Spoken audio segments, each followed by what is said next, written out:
other church, so it was not rigged.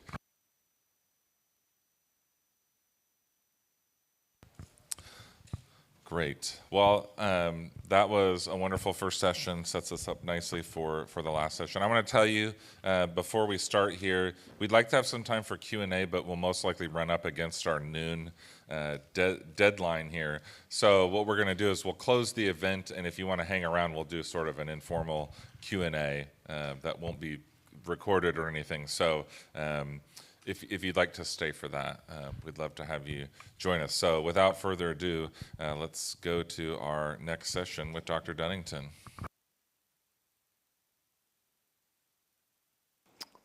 All right, let's keep going. I'll try to move through this as quick as I can, and then maybe we will have some time, especially for those of you who have to leave at noon.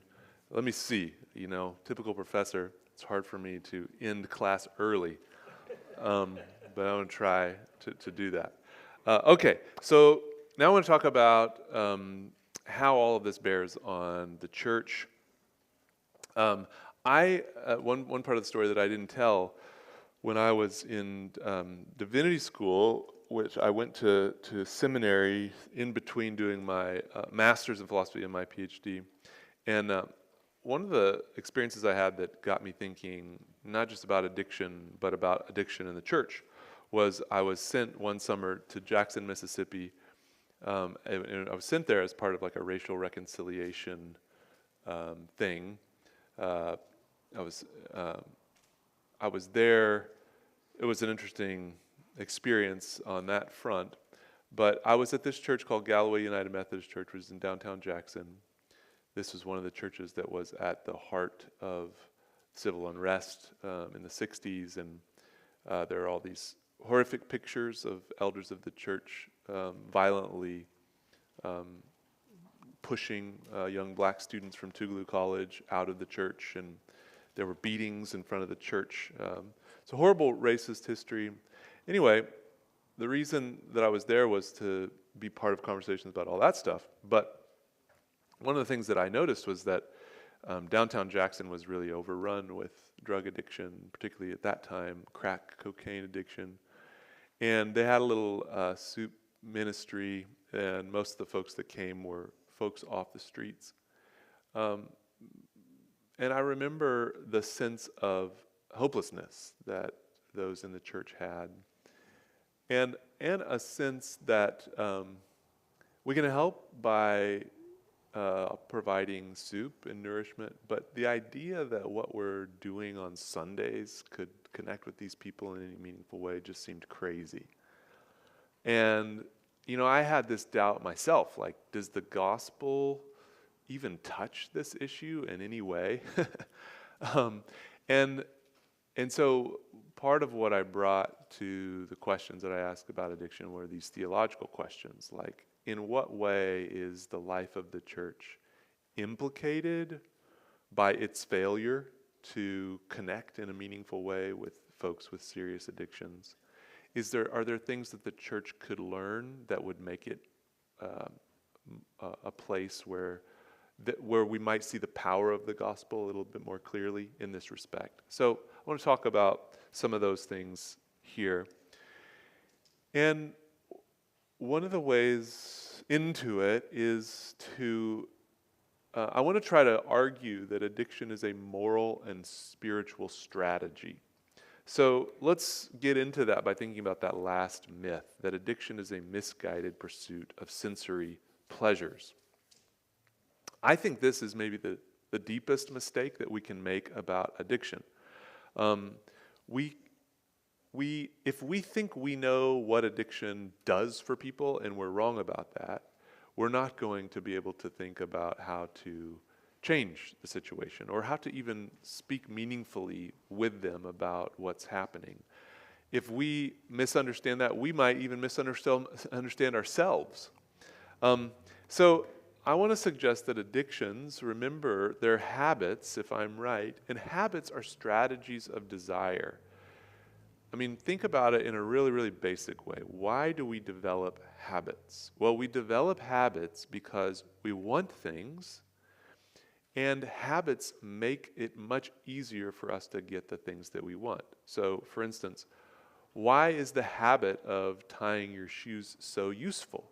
Well, because you really want to have your shoes tied every day, but you don't want to expend the kind of effort and energy required to tie your shoes that you had to do when you were little, right? And habits are incredible because they're these shortcuts to the things that we want that don't tax our very limited energies. In other words, the more you can incorporate your needs and wants into habits, the more energy you have left over to deal with the other crises in your lives. That's the whole point of habits. Aquinas says famously in the Summa that without habits we could act, but we could not act well consistently over time. We just don't have enough energy to do the things that we ought to do moment to moment if we're depending upon our processing and thinking through what to do. You may have heard a few years ago about the book by a couple of economists, Daniel Kahneman, called Thinking Fast and Slow. Have you ever heard of that book? It's the same idea. Kahneman points out that almost everything that we do comes from our fast thinking, the kind of processing that happens beneath the discursive or conscious level. And we assess things right and left, and we make decisions, and we act depending upon habituated responses. And it's really, really important that we do. So habits are strategies. They're aimed at things that we need. Deep habits are aimed at things that are extremely important for us. So the question that we should be asking is, given that addiction is a deep habit, one that implicates our bodies, our minds, what is it that it allows us to accomplish? The most common answer, but one that I think is deeply wrong, is that it helps us satisfy our deep desires for pleasure.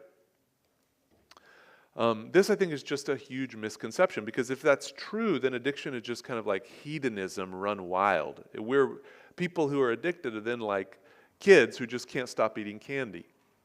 And I think that's a deep mistake. Let me just read you a couple of testimonies from addicted persons that will show you what I have in mind. So here's one from AA, from the Big Book. I don't remember how many drinks I had, and my recollections of the actual events of the rest of the night are fuzzy, but I do remember this much. When I was drinking, I was okay. I understood. Everything made sense. I could dance, talk, and enjoy being in my own skin. It was as if I had been an unfinished jigsaw puzzle with one piece missing. As soon as I took a drink, the last piece instantly and effortlessly snapped into place. I recall thinking, as I knelt retching in the stall, that this was fantastic. Life was great. I had finally found the answer: alcohol. What about this? Everything changed with my first drink at the age of 16. All the fear, shyness, and dis-ease, uncomfort, evaporated with the first burning swallow of bourbon straight from the bottle during a liquor cabinet raid at a slumber party. I got drunk, blacked out, threw up, had dry heaves, and was sick to death the next day, and I knew I would do it again. Here's the last one. I took to dope, this is from Memoir of a Heroin Addict. I took to dope from the start, but many people who later become junkies will tell you that the first time or 2 times or even every time they got high, they threw up. Would you order an entree again if you threw up the first time you ate it? Would you go out on cold nights to dubious streets to buy it? Would you risk arrest? What these are suggesting is that whatever the good that is being delivered by the substance that's being used, it's not just pleasure. In fact, often, in spite of tremendous displeasure, pain, discomfort, people continue to use.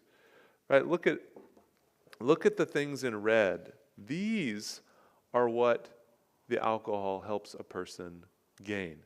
It helps them overcome fear, shyness, and unease.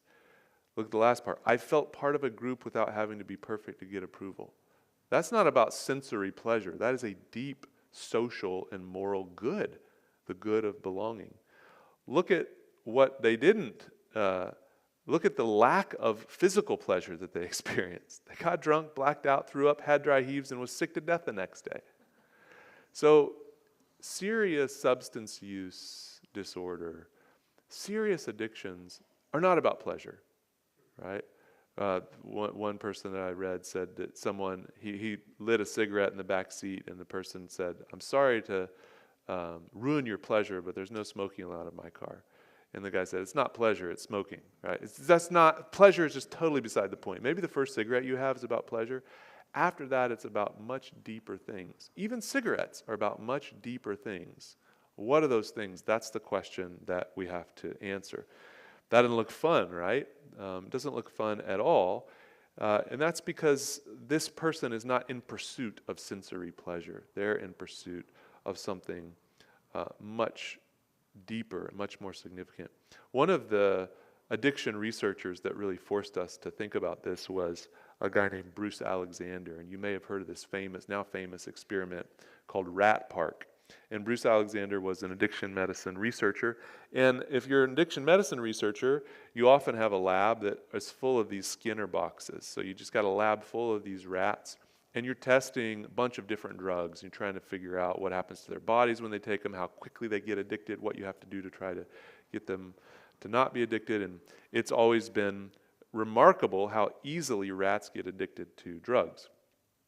And this was part of the thesis that drugs are super powerful. Well, Bruce Alexander got this idea. What if we continue to offer rats drugs, but we change their super depressing environment? So we take them out of a Skinner box. Nobody had ever thought that the Skinner box might have anything to do with why the rats were using drugs. So Bruce Alexander and his colleagues did a really simple thing. They built a rat park. In the lab, they set up this beautiful rat paradise. And it had the nice area to run. It had wheels they could play on. Instead of isolating them alone in a Skinner box, they put them there with a group. And then provided them a constant supply of drugs. Very few rats got addicted. All that was changed was the social setting, and that turned out to make all the difference. And Bruce Alexander's insight was that addiction is the result not mainly of the drugs that we're using, but of the cages that we're trapped in, right? These rats wanted certain goods that were utterly inaccessible in their Skinner box, and the closest approximation they could get to those goods was to get high. I would suggest that many of us and many of those that we know and love are in the same position. They really, really want certain goods, and something about their social setting, something about our communities, something about our modern society makes it really hard to get those goods. So addiction is a moral and spiritual strategy. Here's a beautiful and I think deeply profound quote from Carolyn Knapp's memoir on drinking. It's the equation we all lived by, every single alcoholic I know. Discomfort plus drink equals no discomfort. Fear plus drink equals bravery. Repression plus drink equals openness. Pain plus drink equals self-obliteration. At the heart, alcoholism feels like the accumulation of dozens of such connections, dozens of tiny fears and hungers and rages, dozens of experience and memories that collect in the bottom of your soul, coalescing over many, many drinks into a single liquid solution. But notice that the solution is for things like discomfort, fear, repression, pain, so on and so forth. So I think it's a myth that addiction is a misguided pursuit of sensory pleasures. It's a misguided pursuit of moral and spiritual, and I would add social goods. Carl Jung put it this way: craving for alcohol is the equivalent on a low level of the spiritual thirst of our being for wholeness, expressed in medieval language, the union with God. Bill Wilson, who's the founder of AA, put it even more simply. Bill Wilson said, before AA, we're trying to drink God out of a bottle. So I think if that's true, then we in the church, those folks who are connected to the church, do have something important to say about addiction. In some ways, we ought to be the most natural place for addicted persons to turn. Because I want to suggest that the church is a place that's about the business of trying to name and recognize those deep goods that are absolutely essential to human flourishing, and to build a communal context in which people have access to them, often in the midst of a larger culture that denies them or makes it very hard to have those goods. But the church hasn't always been that kind of a place. The church has often been a place where addicted persons feel tremendous shame, where they don't feel that they can be at home, because church feels like a place where the most important thing to do is to look like you have your shit together, right? And I often put it this way to my students. If you go to a church where if someone steps out and smokes a cigarette right outside the church, they're going to look down on, or people are going to think there's something wrong with them, you need to go to a different church. How are we supposed to have a church of recovery if people have to hide the things that they're struggling with? I even think, and here some people disagree with me, but if you go to a church where the worst possible thing that you could ever learn is that your pastor has struggled with an addiction, you're probably not thinking well about addiction. I know many pastors who have struggled with addiction, and when it comes out that they've had a struggle, rather than gathering around them as a church and saying, let's help, let's figure out how to get you in recovery, you can still be our pastor, maybe you need a break, that's the end. Right? It's like you couldn't possibly go on as our pastor now that we know that you had an addiction. That, to me, displays a profound misunderstanding of what addiction is about. It is evidence of the extreme damage that the moral model can do and has done, in particular to the way Christians think about addictions. So the church has tended to speak with one voice in denouncing and decrying drugs, but we haven't been nearly so determined to create a spiritual culture in which addicted persons are freed of shame and stigma. What would that look like? Well, I think it would look a lot like a 12-step meeting. So the other thing I say to my students after they visit a 12-step meeting is, okay, think about what it felt like to be in that 12-step meeting. Think about what people looked like, what they acted like, what they felt free to say. And ask yourself how different that is from what goes on in your church. What you want, if you're at a church, is to push the church in the direction of feeling more and more like a 12-step meeting. Now, there are limits on that, obviously, because AA is devoted exclusively to people who are in desperate need of recovery, and the church does much more than that. The church has to think about the way it affects children and other people. And so there are complex questions here that I don't want to make too simplistic. But I do think in general it can be helpful as a church to ask, would the people who are leaving an AA meeting be able to step into our church and feel at ease? If not, ask why. Is it possible that we've fallen into the trap of having church be a place where people come primarily to look like everything's going well, to get a little social capital, maybe just for child support, things like that, right? Nobody goes to an AA meeting to get a little social capital. Nobody goes there because the kids' ministry is good and it gives them a break, right? Those things are good, but that can easily become what church is about, and I think church needs to push strongly against that stuff. I suggest in the book, and probably the phrase that has become most well known from the book and that most people bring up about what was striking, I suggest in the book that addicts are like canaries in the coal mine, or as I put it, unwitting modern prophets. I say that addicted persons are unwitting modern prophets. They're telling us things that we need to know about us and our culture. And they're the first people to tell us. They're like canaries in the coal mine saying, something's not right here. Well, is anyone listening? Is anyone paying attention? What is it that they're telling us? So I want to go through, I'll do this quickly, hopefully, but now here I'm entering into sort of cultural philosophy, I guess. I'm going to speak at a high level of generalization about trends that I think are characteristic of contemporary, modern, post-Enlightenment, Western, capitalist life. Trends that I think make human flourishing more difficult than it may have been in other social settings. It's a big question in addiction research whether addiction is a perennial, universal human problem or whether it's a peculiar problem to certain social settings. One thing we do know, without doubt, is that even if there's some small subset of a population that would have been addicted no matter what, addictions grow dramatically depending upon the social health of a community. And I want to suggest a few deep trends in modern society that make certain spiritual goods difficult to attain and explain how addiction overcomes these deficiencies, okay? So, first, to be a modern person is to live in a world that is arbitrary in the following sense. If we were born, let's say, in medieval England, most of us would have known from the time of our birth what our life would be like for our whole life. We would know what job we were going to do, what religion we were going to belong to. It wouldn't even be an open question. Should I join the Buddhists or should I stay a Christian? That stuff simply didn't arise. There's an utter lack of arbitrariness in our lives. By contrast, to be a modern person, I sometimes describe this as the Barnes and Noble syndrome, which is a little bit outdated now. But think about what it was like, or if you still go to a Barnes and Noble, if you're like me, I love books and I walk in and I feel instantly overwhelmed. Because there are thousands of books I know I would love. How do I even begin to choose one?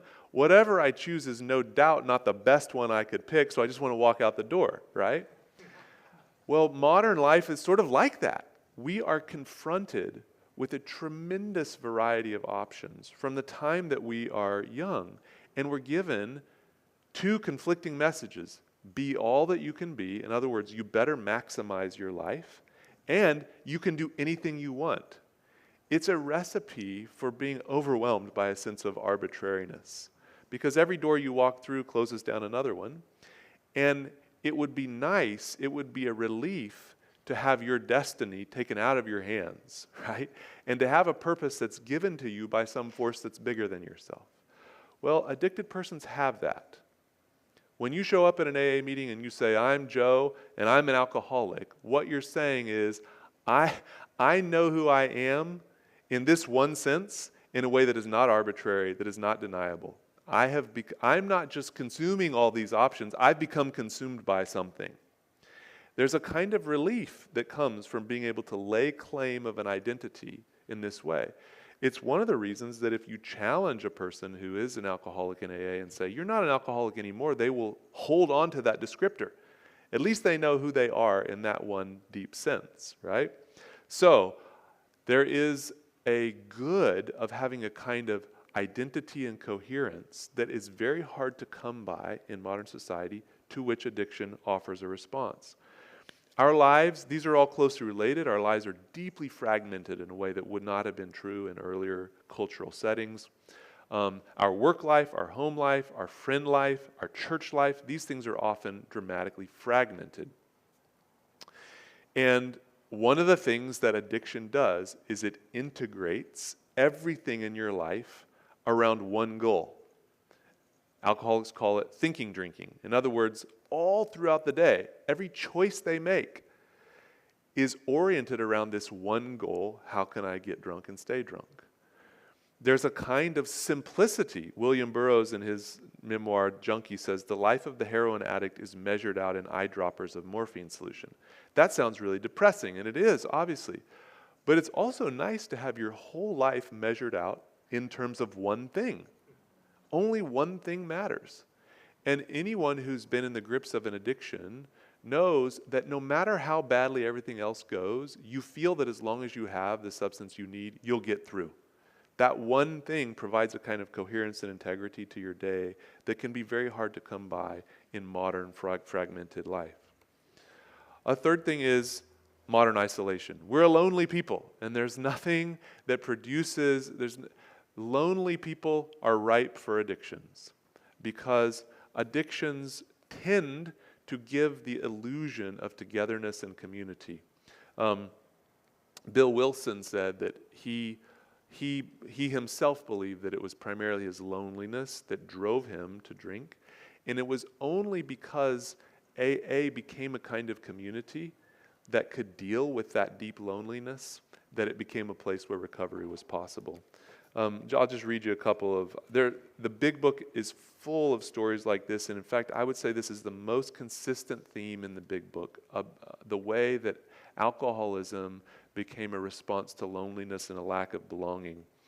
Although I wasn't too thrilled with the taste, I loved the effects of alcohol. It helped me hide my fears. The ability to converse was an almost miraculous gift to a shy and lonely individual. Whatever the problem was, this is another one, I soon found what appeared to be the solution to everything. A stop at a local bar began the evening. I ordered a beer from the waitress, and as I took the first sip, something was immediately different. I looked around me, the people drinking and dancing, smiling and laughing, all of whom were much older than I, and suddenly, for the first time in my life, I felt that I belonged. And this goes on and on and on. And I read this, one of the interesting things that happened when I wrote this book is I started getting letters from all over. And this letter came to me from a woman who was in jail she was convicted of, she was held responsible for the overdose of her boyfriend because she helped get the drugs. They were both heroin addicts. And somehow she got my book and read it, and I wanted to read part of her letter.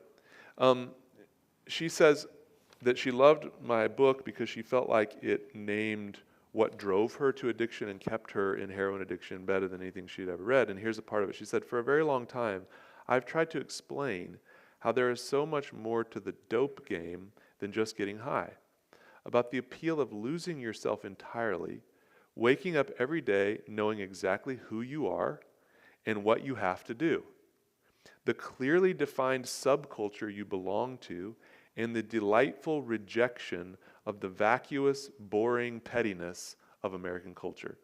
It's all right there. It's all right there, right? So this subculture overcame her arbitrariness, the fragmentation of her life. It made her a part of a subculture that she felt she belonged to. And it was a response to the vacuousness of what I would call modern consumerism. Most of us, I think, feel this lack of coherence in our life, of belonging, of a sense of purpose that's bigger than whatever I choose. How do we deal with it? Most of us, most of the time, don't deal with it by becoming heroin addicts. We deal with it by distracting ourselves from the question in the first place. And we do that primarily by consuming in the form of entertainment or buying more and more things, right? I think of modern consumerism as our primary response to this deep felt need we have for a sense of purpose, community, and belonging. But in this sense, I think addicts are modern prophets because they're not satisfied with just being distracted by buying more stuff. In some ways, I think many people who become severely addicted just will not accept that as the answer. There has to be something deeper. There has to be something that provides a genuine identity, a genuine sense of purpose, a genuine sense of ecstasy or standing outside of the self that can't be supplied by consumerism. There's another line in this, listen to this. Neither of us, she's talking about she and her boyfriend, had anything but contempt for society's values, and we felt no connection to anything but each other. We were disgusted with the plastic, airbrushed perfection that is the American ideal. So our pale, anemic, tract-marked flesh became a mark of distinction that separated us from all of that. We were not ashamed of being addicted to heroin because we took a certain amount of pride in our deliberate choice to live in opposition to that cultural ideal. Wow. I mean, I remember reading this letter and I was like, she needs to write this book. I mean, it was incredible. But she, I think, was identifying that part of what drew her to heroin was it provided something that was in stark opposition to what she knew to be the vacuous triviality of her family, her friends, perhaps her church, who knows. Finally, I think of addicts as modern prophets against modern immanence. Immanence is just the opposite of transcendence. And certain social philosophers, people like Charles Taylor, have argued that we live as post-Enlightenment people in what he calls the immanent frame, meaning that the world is no longer enchanted. We live in a world in which all there is matter and motion. And any meaning that you might make of your life has to be made on the immanent plane, just with the material that you have at hand. So there's a loss of the transcendent as an obvious and dependable dimension of one's life. Carl Jung thought that this was what people were after when they used drugs. They were after an experience of ecstasy, of stepping outside of the immanent frame and getting in touch with something larger and transcendent, right? He said you use the same word for the highest religious experience as well as for the most depraving poison.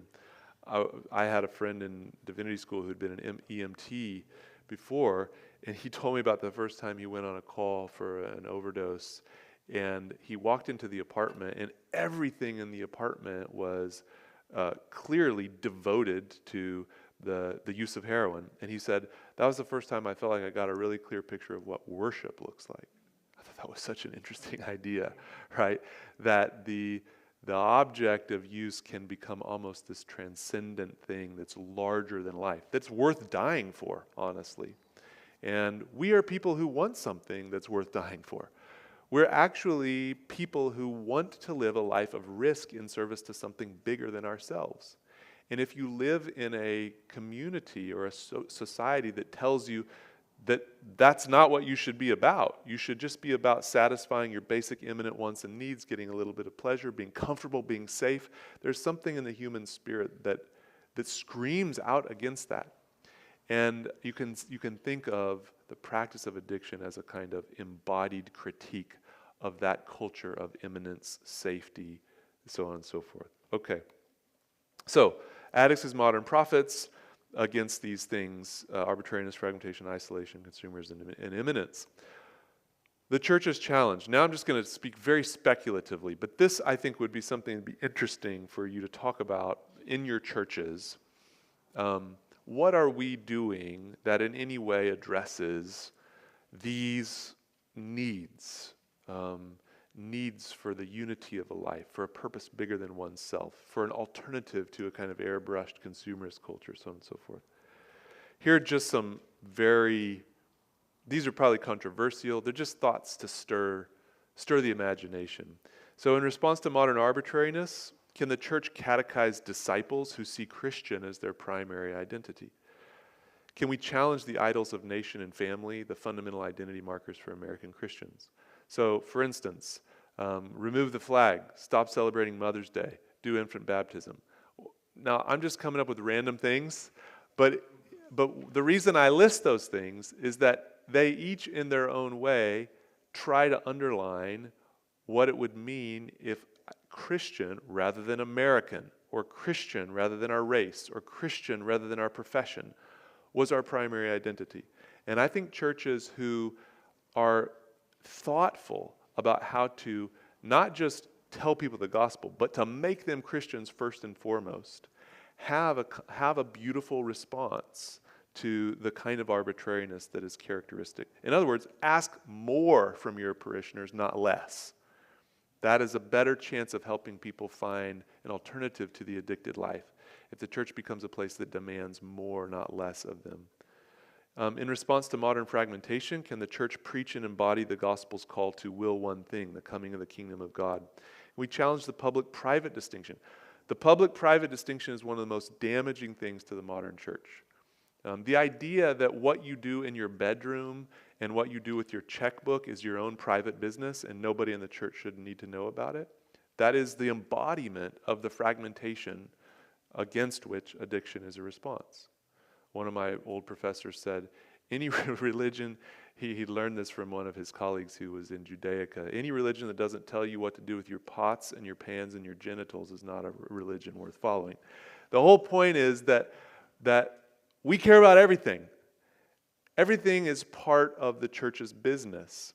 And the church, instead of shying away from that stuff and saying, we demand less and less, you have your own private life, that's your business, I want to suggest that the church offers a more genuine alternative to the addicted life by trying to overcome that kind of fragmentation in life. So things like daily gathering, morning prayer, where the church becomes a part of the daily routine of one's life, is moving in the right direction. Talking openly about money, asking for money when you need it. These are things that can help break down the fragmented nature of our modern existence. Rethinking dating and marriage. I think it's, I went to visited a church in Newport once, and there was a young couple that had just got engaged. And throughout the whole period of their engagement, the rector, at the beginning of their announcements, would invite anyone in the congregation who had an objection to the engagement to speak up. I thought that was great. Now, it's a lot of pressure, but one of the things that it says is your dating life is part of our church. If you get married in our church, that's something you're doing not just in your private life, but you're doing to our church. It is a gift to the church, and we take it seriously. It's hard to do this stuff well. It takes a lot of wisdom. You can mess it up in a way that damages people.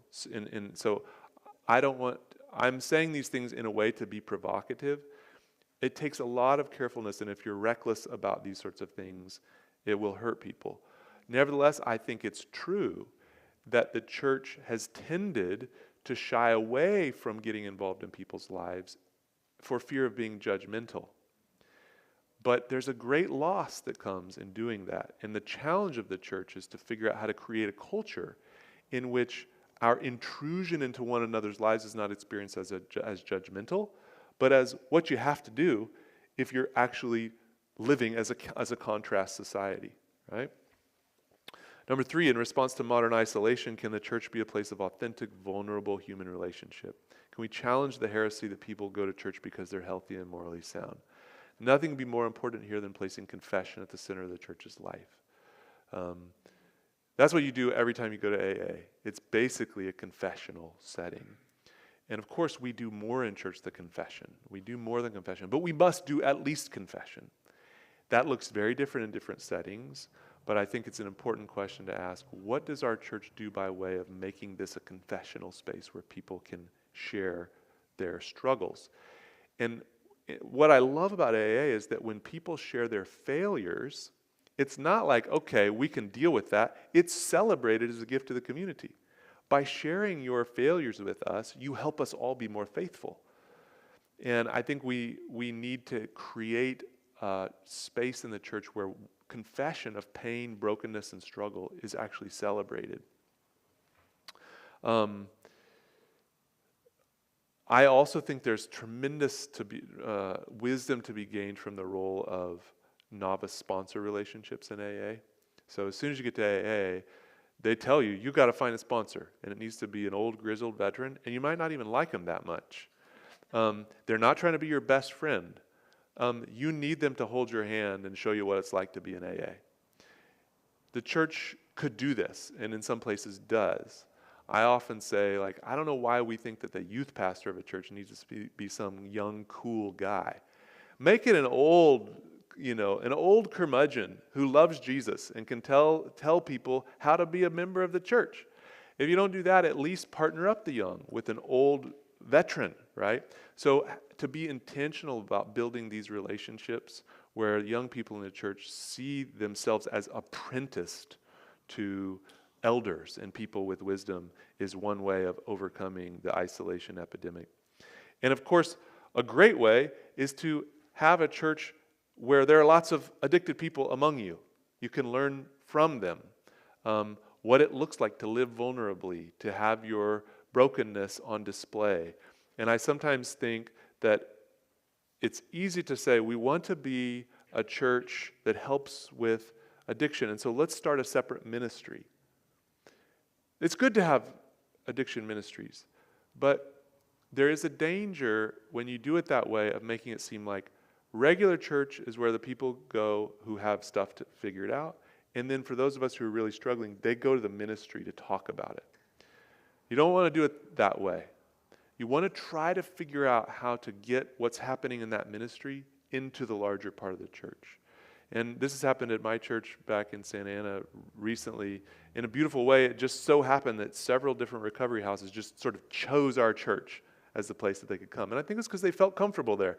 So after our services, our front lawn is covered with people who are smoking cigarettes, tatted up. And it's been amazing, and it's changed the feel of our church. And it's caused many other people in our church to testify more openly about their own struggles. A beautiful thing. So we ought not to think of ourselves primarily as helping the addicted persons. It's a different model where we try to figure out how to be in relationship with them in a way that they might help us too. Okay? Finally, in response to modern consumerism, can the church subvert consumerism and be a genuine contrast society in which the Eucharist reconfigures our understanding of what church is? Challenge the assumption that the church exists to satisfy the desires of its customers. You don't want to set up church in such a way that you're constantly scrambling to be exactly what people think they want. Because what people want even more deeply is to find something beyond mere consumption. Of course, people church shop all the time, but I think we need to be a place that goes beyond mere consumerism and asks more of people. That will mean we lose some people. No big deal.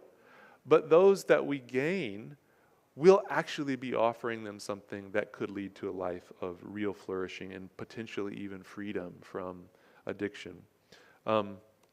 Finally, in response to modern imminence, can the church preach and embody the freedom of the Holy Spirit, whose ecstatic call threatens our illusions that we're in control of our lives? Challenge the practical atheism that tempts us to live our lives as though God does not exist. So here I think it depends on your church tradition. I think Pentecostal traditions have a huge advantage here because they're just open about the belief that the Spirit is moving at all times and might make us super uncomfortable. And that's really good. They're open to experimentation, right? They're going to try to pray for healing knowing that it might not work. They're going to take a risk and say what they think they're hearing from the Holy Spirit, knowing that it might fail. But this, I think, it's all over the New Testament, right? This attempt to stay open to the movement of the Spirit. And I think it is a way that we maintain our connection with the transcendent in visible, practical ways. So to be a church that is trying to practice healing prayer and that is open to the gifts of the Spirit and expects strange and exciting things to happen, I think is a kind of place where people who are struggling with addiction can find hope. Because what they're looking for is something bigger than themselves. And we're saying in our worship, we think there is something like that, and we're going to risk contact with it. And it might mess up our lives. It might demand of us things that we don't really want to do. But we're on that adventure, right? Okay, so I've said lots of things about what the church should be like. I think many of us are not sure we want to be in such a church. And I found myself under judgment writing this book, and as I continue to talk about these things, I find my own life under judgment because many of us are not sure we want to be in such a church, for that would entail not only our humiliation, but also a vulnerability to others in which many of us have no interest. Most of us are not sure that we want church to be that involved. In this respect, the church differs from AA and other 12-step movements. For if one did not desire such vulnerability, accountability, and interdependence, what would be the point of attending an AA meeting? Yet many of us think something is to be gained from the church apart from learning to acknowledge our sinfulness and our utter dependence on God. To the extent our churches legitimate this expectation, we are accountable for our failure to provide hospitality, sustenance, and redemption to the addicted persons in our midst. I'll end there. Thank you.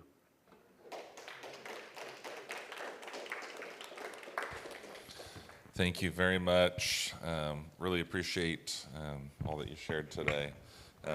Just as we're wrapping up here, I just want to remind you of a couple things here. We have our post survey now, which is for you to go through and say, these are the things that I learned, and it won't take long either, and we would that will help us know how to improve upon doing these in the future, looking for, Apple TV, there we go. Thank you, Aaron.